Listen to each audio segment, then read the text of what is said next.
Hello दोस्तों, DDS trick YouTube channel में आपका स्वागत करता हूँ।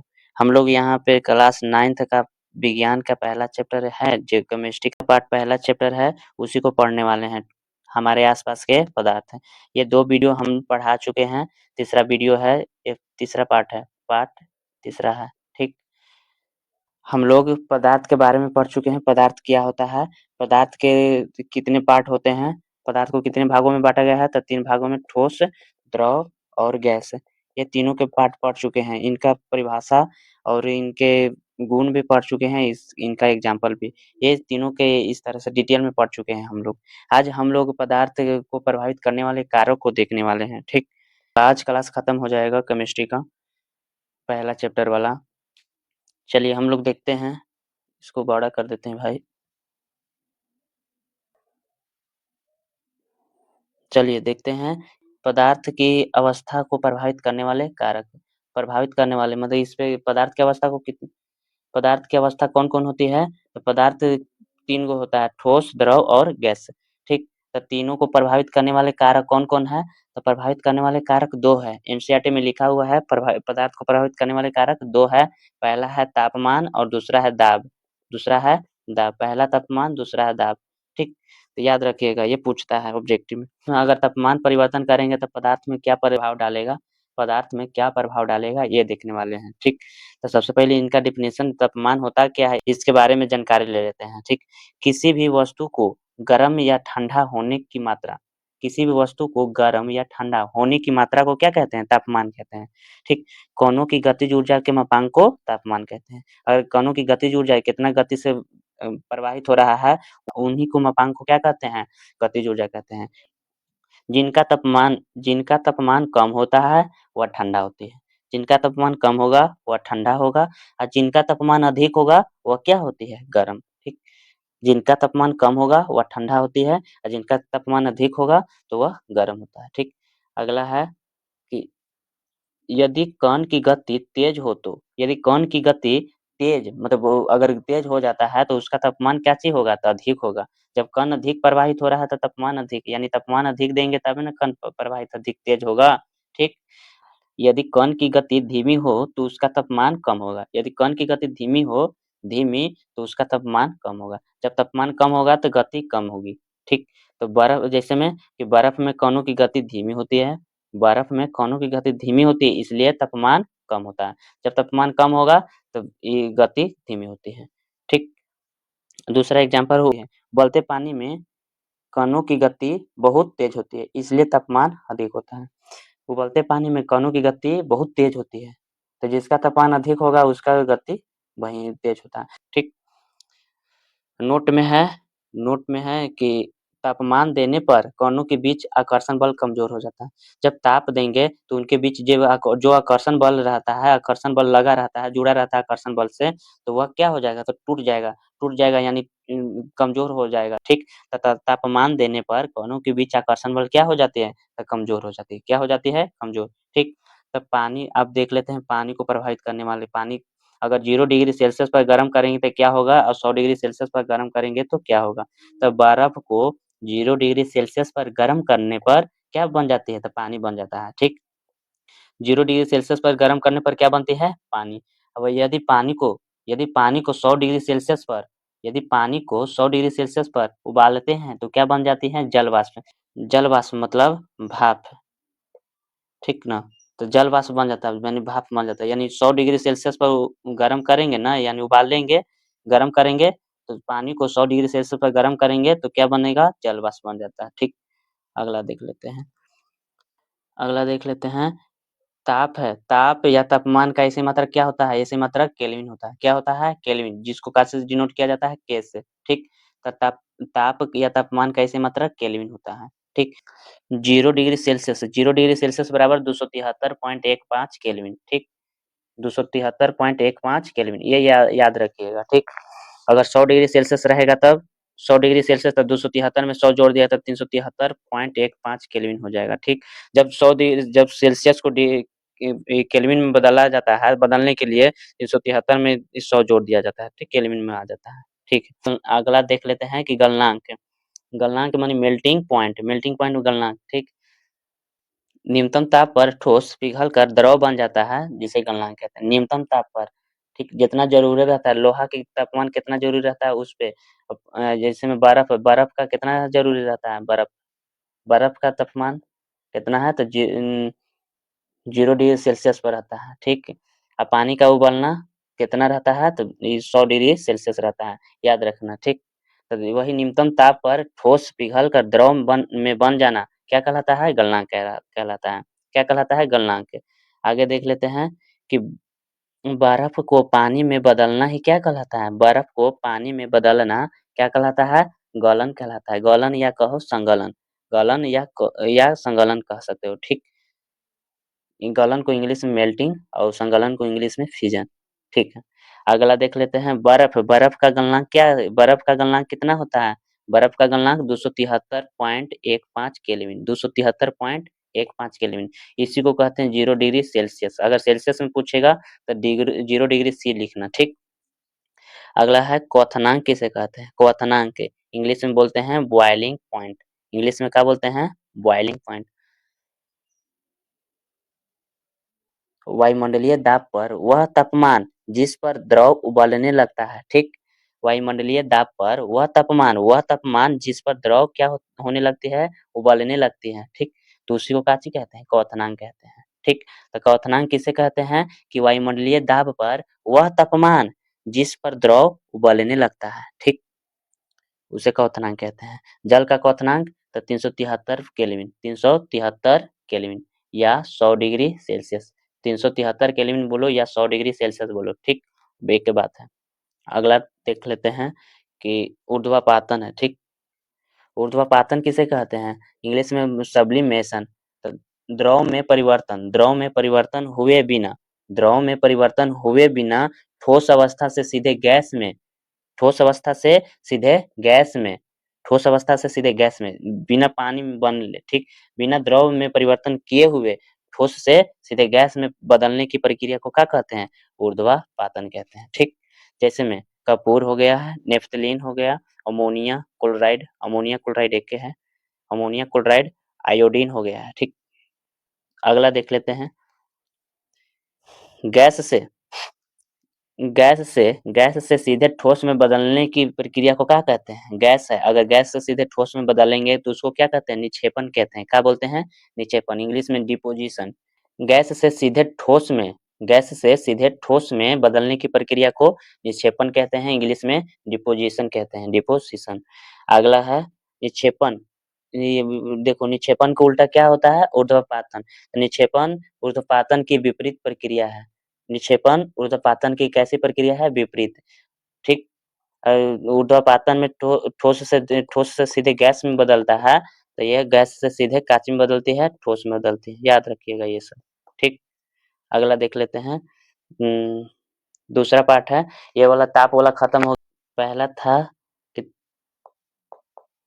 तापमान पर, तापमान में परिवर्तन, ठीक, पहला था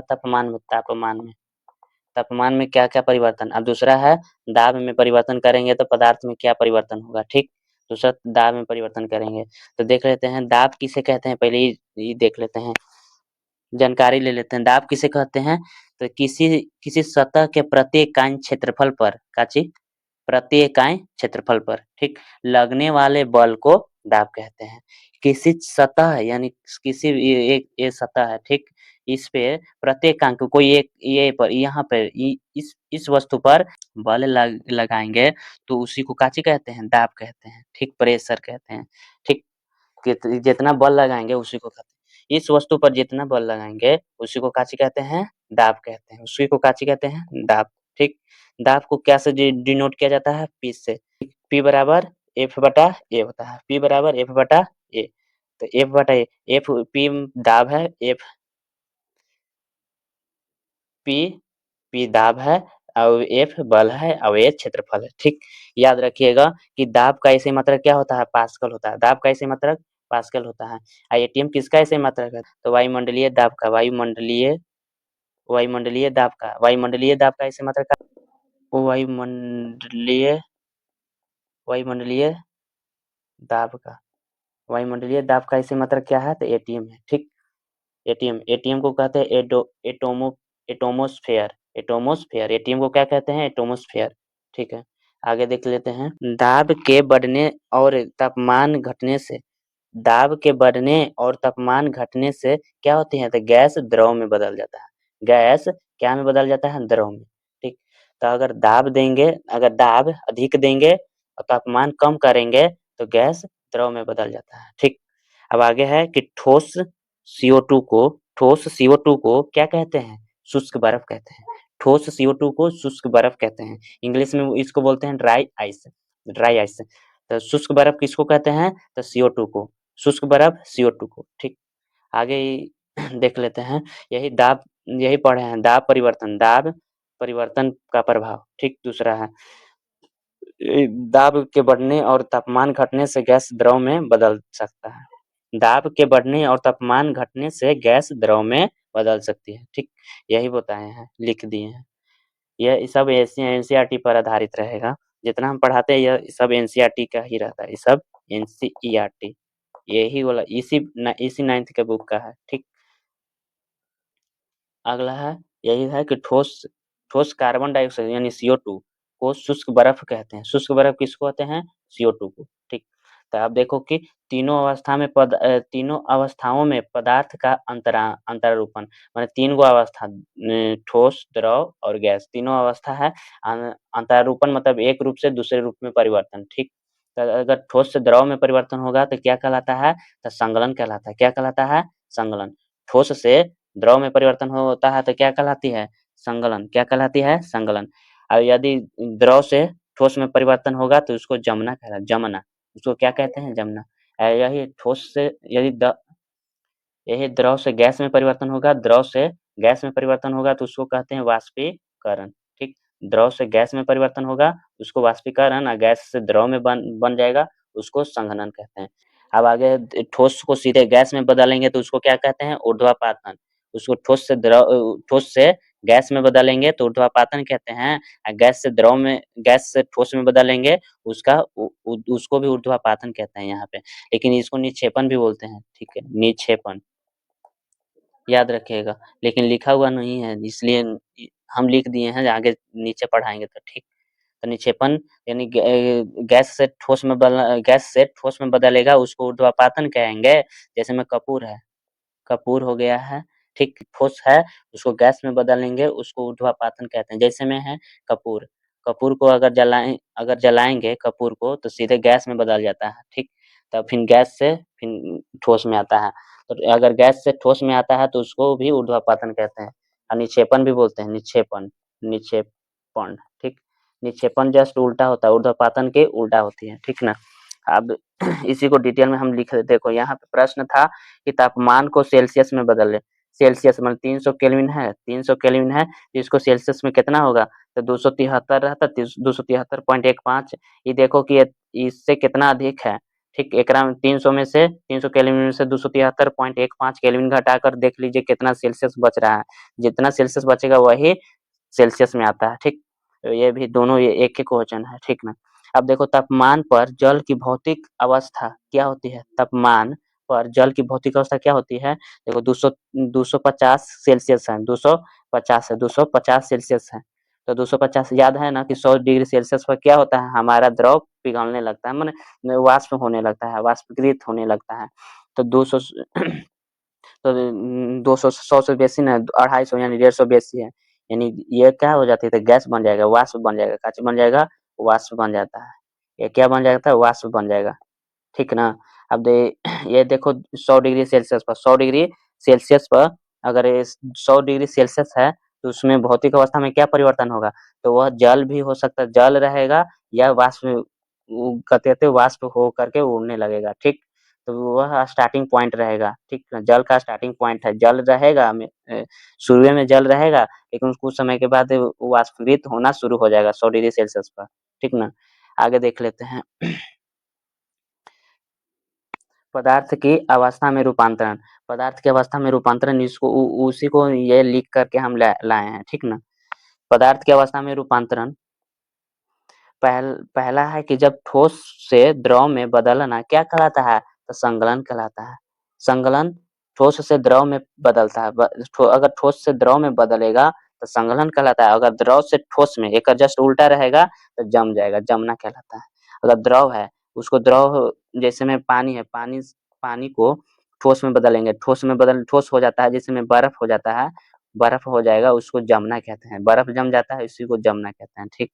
और ठोस से द्रव में अगर बर्फ को पानी में बदल देंगे तो उसको संगलन कहते हैं। संगलन यानी उसको गलनांक कहते हैं, गलनांक यानी गर्म करेंगे तभी ना द्रव में बदलेगा, याद रखिएगा। तो संगलन यानी बर्फ से कांची में बदल जाता है, पानी द्रव में, ठीक। द्रव में बदलना संगलन कहलाता है, ठीक ना। अब अगला है कि ठोस से गैस में बदलना। ठोस से गैस में जैसे में कपूर है, कपूर को सीधे गैस में बदलना क्या कहलाता है? ऊर्ध्वपातन। कपूर को गैस में बदलना ऊर्ध्वपातन कहलाता है, ऊर्ध्वपातन कहलाता है। और अगर गैस से ठोस में बदलना, गैस जस्ट उल्टा है इसका, है ठीक, इसका उल्टा है, ऊर्ध्वपातन का उल्टा है। गैस से ठोस में बदलना निक्षेपण कहलाता है। गैस से ठोस में बदलना क्या कहलाता है? निक्षेपण। और तीसरा है कि द्रव से गैस में बदलना। अगर पानी है, पानी से गैस बन जाता है, पानी से गैस में रूपांतरण हो जाता है, उसको काची कहते हैं? वाष्प कहते हैं। अगर द्रव को गर्म किया जाएगा तो क्या बन जाता है? तो वाष्प बन जाता है। क्या बन जाती है? वाष्प। तो उसी प्रकार द्रव से गैस में बदलना क्या कहलाता है? वाष्प बनता है, वो वाष्पीकरण कहलाता है।